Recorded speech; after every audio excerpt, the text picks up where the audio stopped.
Oiga, gracias por acompañarnos. Vamos a tener muy buena tertulia el día de hoy. Julio César Hernández, columnista, politólogo, periodista y no sé qué más cosas, está conmigo. ¿Cómo estás? Daniel, como siempre, un gusto. Yo soy Daniel Emilio Pacheco y fíjese que el día de hoy tenemos a un historia star o algo así. Sí, tiene que definitivo. Ya se volvió un historia star. Esa es su definición. Ya no es el escritor normal, así, sencillo, no. Este escritor tiene que ver con la historia y nos trata de hacer digerible la historia, nos trata también de hacer reflexionar. Se vale de recursos que para algunos no les gusta, pero ahorita vamos a platicar con él porque nos acompaña en esta mesa Francisco Martín Moreno. Muchas gracias. Encantado. Qué Daniel, gusto verlo. Igualmente, igual. Muchas gracias. Gracias por la invitación. ¿Qué siente ser gente importante? No. Historia star. A ver, te voy a decir una cosa. Cuando me dieron el Premio Nacional de Periodismo, Ajá. Invité a mi padre y a mi madre, los dos vinieron a la ceremonia de premiación, te lo daban Premio Nacional de Periodismo a la mejor entrevista, al mejor reportaje, a la mejor fotografía, al mejor artículo de fondo, y a mí me lo dieron por el artículo de fondo. Y entonces pues estaba muy contento, llegué a la mesa, me senté y me dijo mi madre, disfruto mucho tu éxito, mijito, pero no quiero que nunca se te olvide que mientras más importante seas, más pendejo eres. Entonces, ¿sabes qué? Cuando me siento importante, me acuerdo de mi mamá y se me quita así lo importante. O sea, que nada de que importante, eso no es lo mío. No, eso no es lo suyo. No, hombre, no, por supuesto que no. A ver, pero su mamá compartió su éxito. Sí. Y lo acabo de escuchar, usted dijo que la terquedad era el camino del éxito. Sí. ¿Es terco? ¿Eso sí es terco? Soy un necio, soy un guerrero natural, soy muy terco, soy muy necio, y eso es el camino para ejecutar proyectos de largo aliento. Cuando tú no encuentras la explicación de un tema y te rindes, pues es el camino al fracaso. La necedad, la terquedad, es decir, lo encuentro porque lo encuentro, y cuando lo encuentras por necio y por terco, bueno, pues entonces cuando alcanzas, como que más... hay una palabra muy bonita, esta de alcanzar algo, ¿no? Cuando alcanzas algo que tú siempre quisiste, el placer es gigantesco. Pero para eso tienes que ser un necio. Y otra que para mí es muy importante, entablar un pleito a muerte en contra de la mediocridad. No puedes aceptar que un párrafo no te deje satisfecho. Así es. Entonces, el pleito a muerte es contra la mediocridad. Y si le sumas la necedad y la terquedad, pues entonces ahí la vas llevando ya. De todo esto, ¿qué más hay en la historia? En esa historia que usted nos platica en cada libro, ¿hay terquedad, necedad, éxito? Pues todas las pasiones humanas. Yo te diría que en una novela tienen que estar todas las pasiones humanas. Desde el amor, el desdén, la decepción, la pasión incendiaria, el fanatismo, la tragedia. Pues todo es finalmente una comedia humana, ¿no? Y en esta comedia humana pues participan todos los personajes. Cada uno en tu novela pues le vas poniendo ciertas características y bueno, lo que pasa es que todas estas características implican también que a tu personaje le pongas, que tenga un sentido del honor. Tú no puedes matar a un personaje porque le cayó un tabique, ¿no? Claro. Tu personaje ya exige dignidad, respeto y honor, ¿no? Y los personajes de sus libros son humanas, no son aquellas que la historia en las escuelas nos dijeron es que hay que ponerlas sobre... Sí. No. Usted las baja y las hace humanas. Pero yo creo que es de lo que se trata. En mi libro de los arrebatos carnales, por eso tuvo tanto éxito. Se vendieron, fíjate, llevamos ya como 1.800.000 ejemplares. De todos, de los tres. 1.800.000, a ver, pero claro, tiene cerca de 50 páginas de bibliografía. Porque quien me digas que los arrebatos carnales es un conjunto de frivolidades, pues yo les diría, se ve que en primer lugar no leyeron el libro. En segundo lugar, si leyeron el libro, no leyeron la bibliografía. Pues yo no sé cuántas fuentes tuve que consultar, archivos, libros, personajes, herederos, en fin, fue un trabajo muy intenso. Y luego, claro, el chiste está en que tengas algo que decir, claro, la primera parte. Y la segunda parte, que lo sepas decir. Porque si nada más tienes algo que decir y no lo sabes decir, o al revés, pues entonces el fracaso también está ahí. Oiga, pero usted se metió a lo más criticado olvidado o aburrido de México, porque lectura, escritura, historia, eso no es lo que a la mayoría de la gente le mueve o le llama la atención. Pues no, lo que pasa es que a mí lo que me gustaba es bajar de sus pedestales de mármol blanco, ¿no?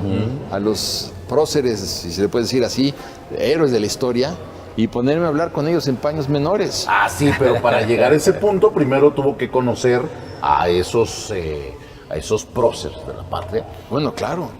¿Cómo llegó a eso? Porque te conviertes en una rata de biblioteca, Daniel. ¿Por qué? Porque de otra manera no tienes la información. ¿Pero por qué se metió a investigar eso? ¿Qué necesidad? ¿Por qué no se quedó con los ¿Qué próceres estudió? allá arriba? A ver, ¿por qué me metí? Me metí porque yo decía, no es posible que el cura Morelos no haya tenido una pasión amorosa. ¿No? ¿Verdad que no? No es posible que Sor Juana no haya tenido pasiones amorosas. Oh, sí tenía. Bueno, entonces yo dije, bueno, ¿y por qué no me las cuentan? Yo dije, como estoy convencido que Pancho Villa se casó 28 veces. Sí. Y Pancho Villa... Pero por amor. Pues, o no, porque por ejemplo, Pancho Villa le decía a una mujer que había conocido en la Revolución y le decía, como decía la canción, ¿no? Esta noche la paso contigo, pero a ver, perdón, mi general, si no nos conocemos, ¿cómo que no? Pues no estamos hablando. Claro que nos conocemos. Entonces, no, pero yo me quiero casar con usted. Y llamaban a un sacerdote y a un oficial de registro civil. Sencillo. Se casaban, pasaba lo que ustedes se pueden imaginar, pero lo que no sabía la mujer es que tanto el oficial de registro civil como el sacerdote eran de los dorados de mi general Villa, disfrazados. Entonces, yo creo que todo es ese encanto de meterte por la puerta de atrás de los personajes de la historia y proyectarlos como en realidad eran, yo creo que eso es lo que tiene pues, mucho sabor. Por ejemplo, Maximiliano y Carlota, esa es otra de los grandes ocultamientos de la historia. Y creo que hay que abordarlo, o sea, por muchas razones creo que cuando yo encontraba pasajes desconocidos de estos personajes, decía, ¿y cómo es posible que no lo hayan dicho antes que yo 1000 personas? Pues porque la historia oficial no quiere. La historia oficial no quiere decir que Juan Nepomucemo Almonte pues era el hijo de Morelos. ¿Por qué? Porque era un cura. Claro. Y se veía mal. Pero bueno, de esto estamos hablando con Francisco Martín Moreno. Usted no se vaya, quédese aquí está su sitio, el cuarto sitio es suyo. Regresamos, estamos en contacto por redes sociales.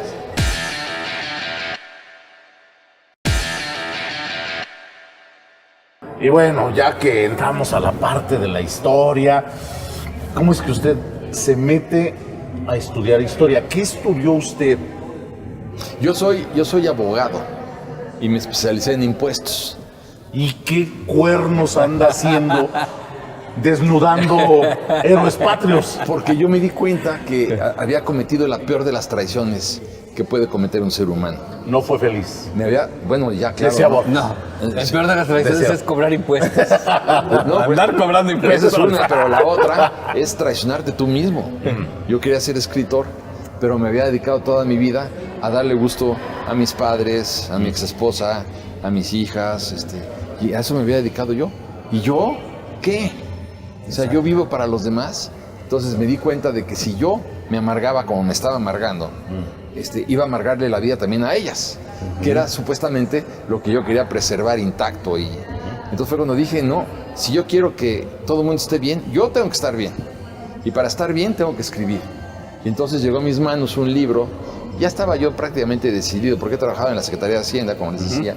Estaba yo decidido a salirme del fisco, cuando llegó a mis manos un libro de Henry Miller, y al final del libro le preguntan a Isnin, le dice, Henry, él tenía 81 años, ¿qué consejo le darías tú a la juventud? En el último párrafo del libro, yo a la juventud le diría, escucha tus voces internas y respétalas antes de que te conviertas en un don nadie con éxito. Qué bien. Entonces dije, yo voy a ser un don nadie con éxito si yo voy a ser secretario de Hacienda. Yo no quiero ser secretario de Hacienda. Yo ahora te puedo decir que hoy si le hubiera gustado ser secretario de Hacienda, a lo mejor era candidato a presidente o presidente. Pues imagínate. Pero yo lo que quería era, ahora te puedo decir que yo en mi vida ya fui, por ejemplo, 6 veces papa.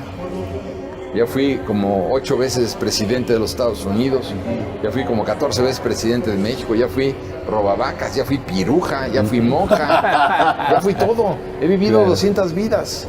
Sí. A ver, ¿quién o qué te puede compensar ese bienestar interno de haber vivido casi 200 vidas? Una maravilla.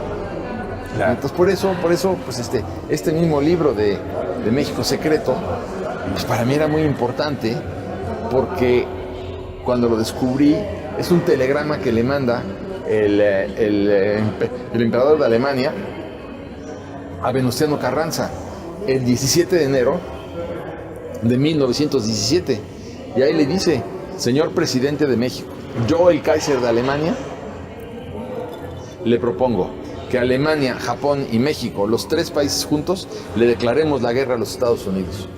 Cuando ganemos la guerra, porque la vamos a ganar, yo me comprometo, junto con los japoneses, a devolverle a los mexicanos Texas, Arizona, Nuevo México, California y el Canal de Panamá será para los japoneses.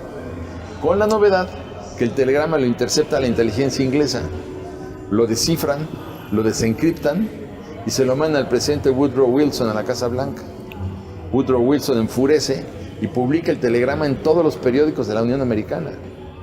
Y se arma un borlote gigantesco, sobre todo con nuestros paisanos al sur de la frontera. Por ejemplo, los mexicanos que encontraban en el sur en la frontera con México, los gringos, los rociaban con gasolina y les aventaban antorchas o cerillos para quemarlos vivos. Y decían: este territorio de Texas jamás volverá a ser de los mexicanos. Ya se pueden olvidar de todo eso. Y atacaban hacia los mexicanos. Un poco que es lo que quisiera hoy en día el presidente Trump, ¿no? Pero entonces era importante ver cómo México fue el detonador de la Primera Guerra Mundial. ¿Por qué?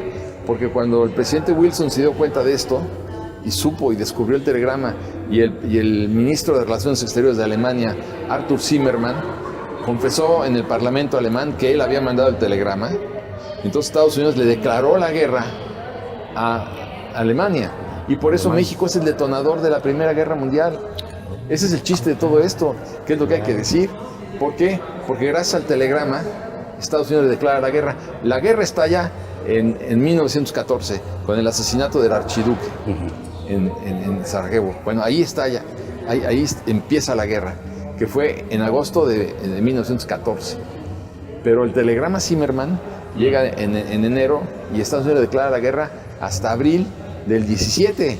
O sea, casi 3 años después. Hasta ese momento la guerra nada más era europea. Cuando Estados Unidos le declara la guerra a Alemania por el telegrama Zimmermann, entonces estalla la guerra mundial y México tuvo un papel definitivo en todo esto. Maestro, ¿ese telegrama cuánto tiempo le llevó encontrarlo o usted iba pasando y apareció ahí? No, yo leí un libro. Para saber cómo empieza una historia. Leí un libro, porque pues, te la pasas de rata de biblioteca. Leí un libro que se llama The Zimmermann Telegram, escrito por una gran historiadora. Ella sí es historiadora, yo soy investigador nada más. Y mentiroso profesional también, por supuesto. De eso lo acusan, ¿eh? Exactamente. A mí me han dicho. Está bien. A mí me han dicho. Además, Es usted un mentirosón. Yo nunca me he ostentado como historiador. Claro. Y no soy historiador. Lo que pasa es que les da mucho coraje a los historiadores. Porque, por ejemplo, les voy a dar un dato duro histórico. Porfirio Díaz se casa de 52 años de edad con Carmelita Romero Rubio, cuando Carmelita tenía 16 años. Es el dato duro. ¿Qué pasó en la habitación nupcial esa noche de bodas? El historiador serio pues se estrella contra la puerta. Él no puede contar lo que pasó, pero el novelista sí. El novelista se puede meter por la ventana o por abajo, y yo en aquella ocasión estaba escondido abajo de la cama y veía lo que estaba pasando. Ya ven por qué le dicen, de cosas. Ya ven por qué le dicen de cosas. Pero es que yo estaba ahí, a mí, como me dicen, ¿y cómo sabes lo que pasó? Pues yo nada más conté lo que vi. Sí. Bueno. Debo confesar una cosa, que esa noche fue un poco difícil porque tuve que mover la vacinica y no me dejaba ver. Pantuflas, ¿no? Entonces, claro que los historiadores serios y respetables pues no pueden Se enojan. verme con buenos ojos. Claro. Pero yo soy novelista.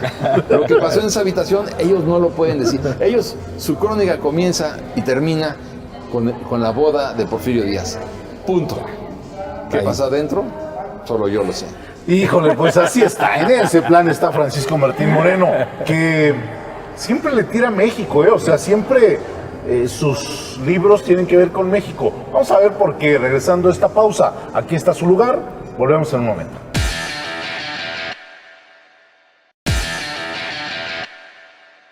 Y bueno, ya estuvimos ahí. Ya nos llevó a la habitación. Eso que dice, ya nos llevó a los aposentos de Maximiliano y Carmelita. Ya lo vimos mover la vacinica porque Porfirio, nosotros de Porfirio no. y Carmelita. Ustedes no estaban ahí, yo los hubiera invitado muchas veces. Pero siempre el punto es México.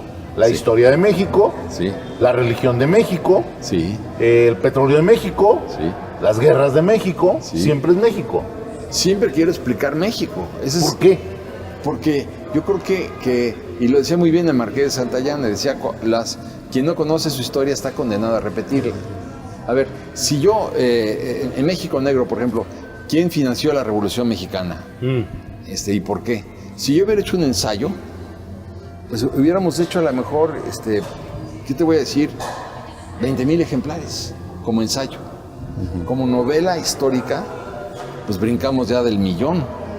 Entonces yo lo que quiero es la divulgación de la historia, lo más ajustado posible a lo que aconteció, porque eso sí yo tengo que confesarlo.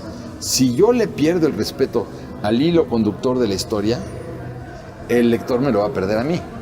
Por ejemplo, si yo digo que Moctezuma Xocoyotzin nació en Brooklyn, pues entonces me van a perder el respeto. O sea, estoy diciendo un absurdo, ¿no?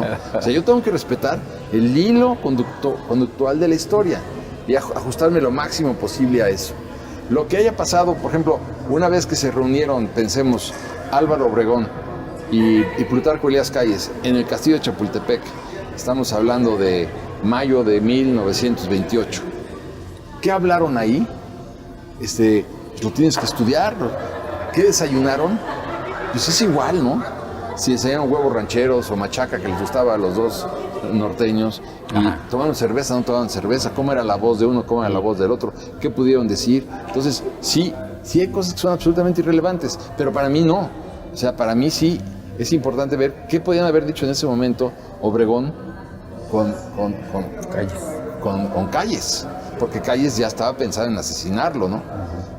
Entonces, yo creo que esto es lo que tiene un gran atractivo para el lector.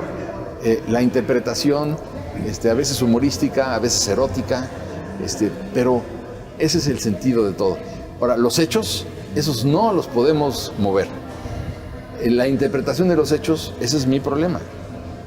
¿Sus obras deberían de ser libros de texto, cuando menos opcionales en las escuelas? Bueno, escribí Para conocer las dos versiones. mi libro México Engañado. Son 600 y pico de páginas, donde digo todas las mentiras consignadas en el libro de texto gratuito. Entonces no creo que vaya a ser No. eso. Al menos ese no. Todas. Bueno, pues no todas a lo mejor, pero la mayoría están ahí, porque son un conjunto claro que hay cosas que están bien, pero yo lo que invito siempre, les digo a los grandes académicos de la historia de México, oigan, no dejen en manos de un investigador como yo esta responsabilidad. Ustedes, los grandes historiadores, porque sí que los hay, y muy valiosos, y yo los respeto a la gran mayoría, pues son ellos los que tienen que hacer una crítica al libro de texto gratuito, y después que la gran Academia de la Historia de México haga los libros de texto gratuitos, y no se los encarguen a 2 o 3 personas con una consigna política para engañar a la nación, ¿no? Entonces yo creo que la academia tiene que responsabilizarse de eso y no dejar que la historia la escriba el gobierno. Porque una cosa va a decir, por ejemplo, Calderón, que era proclerical, ya no hablemos de Fox, que va y le besa el anillo. El anillo, Claro. ¿no? El anillo del Papa, Sí, ¿no? sí. Bueno, De entonces, ese hablamos, por supuesto. por supuesto. Entonces, bueno, ¿qué historia va a escribir o va a mandar a escribir el presidente Fox? ¿Y qué historia va a escribir el presidente Peña Nieto? Claro. Entonces yo creo que no me importa lo que piensen ellos ideológicamente, religiosamente, militarmente. Me tienen sin cuidado. La Academia de la Historia tiene la palabra. A ver, A usted no le importa lo que piensan ellos.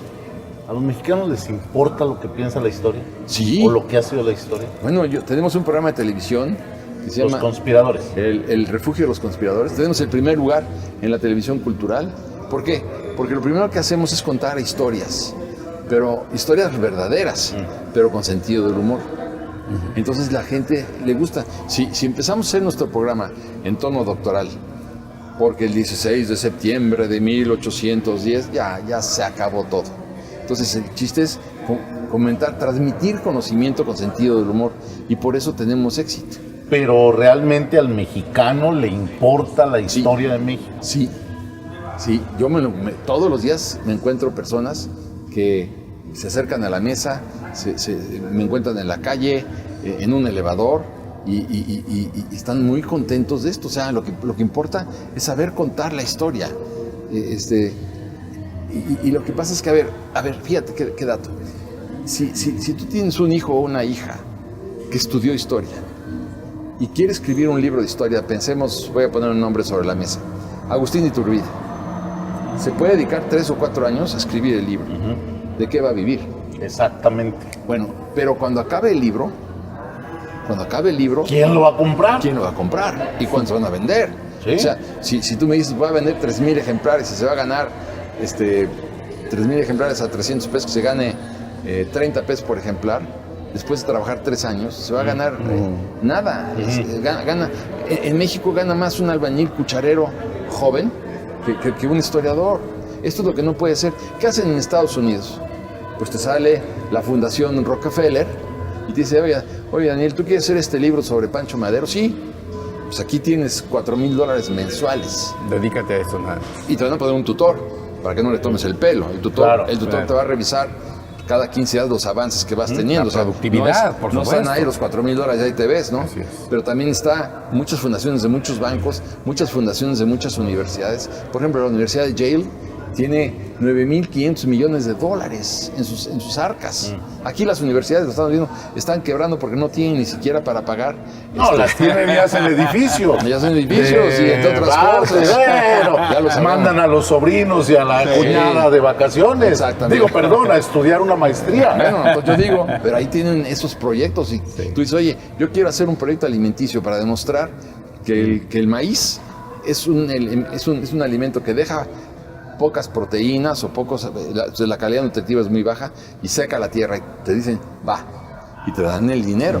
Y así pues tienes que convencerlos, claro. Pero aquí en México, ¿dónde están esos grupos de grandes empresarios que digan, a ver, yo voy a becar a 15 estudiantes de historia? Hoy en día se gradúan 800 historiadores al año en nuestro país.